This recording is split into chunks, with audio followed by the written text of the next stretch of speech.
ஹிந்தி திணிப்பு வந்து எப்படி சொல்றதுன்னா, ஒரு சில இடத்துல அது நல்ல விஷயங்கள் நினைக்கிற மாரி தான் இருக்கு. ஏன்னா இப்ப சிபிஎஸ்சில படிக்கிறவங்க வந்து ஹிந்தி படிக்கிறாங்க. அப்படின்னு இருக்கும்போது ஒண்ணும் பிரச்சனை இல்லாம தான் இருக்கு. பட் இன்னொரு விஷயமே அதே சிபிஎஸ்சில நீங்க எடுத்தீங்கன்னா, இப்போ வந்து 3 லாங்குவேஜ் அந்த ஹிந்தி இருக்கு. ஒத்துக்கிறேன் இல்லன்னு சொல்லல. பட் பிரையர் லாங்குவேஜா தமிழ் இருக்கணும்.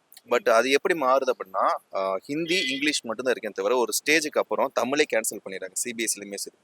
இப்போ அதே ஸ்டேட்மெண்ட் வந்து இப்போ நீங்கள் தமிழுக்கு கொண்டு வரீங்க, இப்போ கவர்மெண்ட் ஸ்கூலில் கொண்டு வரீங்கனாலும் சரி அதே பிரச்சனை இங்கே நடக்கும். இப்போ உண்மையிலேயே சொல்லப்போனால் எத்தனை பேருக்கு வந்து இங்கிலீஷ் தெரியும், ஆனா ஒன்றா எல்லாருக்கும் தெரியும்னு நினைக்கிறீங்க? ஒரு 10 பேரை கூப்பிட்டு கேட்டிங்கன்னா அதில் 5 பேருக்கு தான் தெரியுது, 5 பேருக்கு தெரியும். ஸோ தமிழ்நாட்டில் தமிழ் எழுத்து வந்து ஒரு பாதிக்கு பாதி தான் தெரியுங்கிற போது ஃபர்ஸ்ட் தமிழை வளர்ப்போமே, அதுக்கப்புறம் என் ஹிந்திக்கு போங்க. நான் போவேனான்னு சொல்லவே இல்லை. நான் என்ன கேட்குறேன்னா, ஹிந்தி படித்தா ஃப்யூச்சர் இருக்குன்னு சொல்கிறீங்க.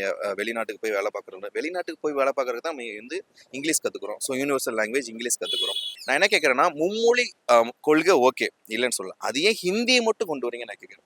அவங்க விருப்பப்படுற லாங்குவேஜை கற்றுக்கட்டும். தெலுங்கு கற்றுக்குனா தெலுங்கு கற்றுக்கட்டும். கன்னடா கற்றுக்குனா கன்னடா கற்றுக்கட்டும். ஸோ அந்த மாதிரி நிறைய ஆப்ஷன்ஸ் கொடுங்க. இவங்க வந்து கொண்டு வந்து ஹிந்தி மட்டும் தான் கற்றுக்கணும். ஸோ இந்தியாவோட லாங்குவேஜை ஹிந்தி மாதிரி காட்டுறது தான் இங்கே பிரச்சனை.